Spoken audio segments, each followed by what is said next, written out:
Pompeo issues steep demands for nuclear treaty with Iran.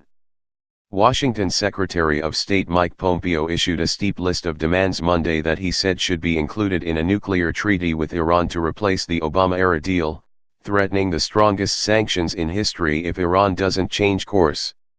Following President Donald Trump's withdrawal from the deal, the United States will ensure Iran has no possible path to a nuclear weapon, ever, Pompeo said.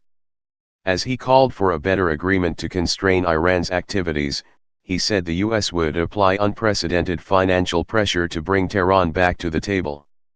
These will end up being the strongest sanctions in history by the time we are complete, Pompeo said at the Conservative Heritage Foundation, his first major policy speech since taking over as top diplomat. Pompeo's list of 12 requirements included many that Iran is highly unlikely to consider. He said Iran must stop enrichment of uranium, which was allowed within strict limitations under the 2015 deal.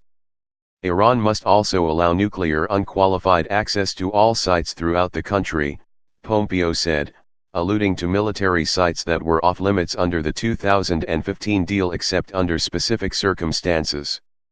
To that end, he also said Iran must declare all previous efforts to build a nuclear weapon, reopening an issue that the U.N.'s International Atomic Energy Agency has already deemed a closed matter. Pompeo also demanded that Iran cease from a range of activities throughout the Middle East that have long drawn the ire of the U.S. and its allies. He said Iran must end support for Shiite Houthi rebels in Yemen, withdraw all forces from Syria, halt support for its ally Hezbollah and stop threatening Israel. Iran must also release all U.S. citizens missing in Iran or being held on spurious charges, he said. At the same time, Pompeo offered Iran a series of dramatic potential U.S. concessions if it agrees to make major changes.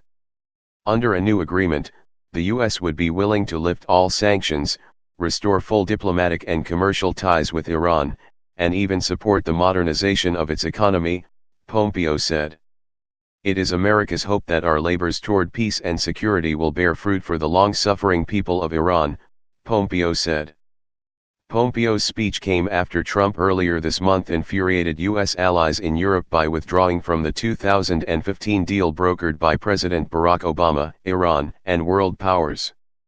Europeans' allies had pleaded with Trump not to scuttle that deal and are now scrambling to keep the deal alive even without the U.S. But the Trump administration has held out hope that those same allies will put aside that frustration and work with the U.S. to ramp pressure back up on Iran through sanctions in a bid to bring Tehran back to the negotiating table for a stronger deal. Pompeo said he understood that Trump's decision will pose financial and economic difficulties for a number of our friends. But he warned them that the U.S. planned to follow through with threats to punish European companies that continue doing business with Iran that is allowed under the deal but will violate reimposed U.S. sanctions. I know our allies in Europe may try to keep the old nuclear deal going with Tehran. That is their decision to make, Pompeo said. They know where we stand.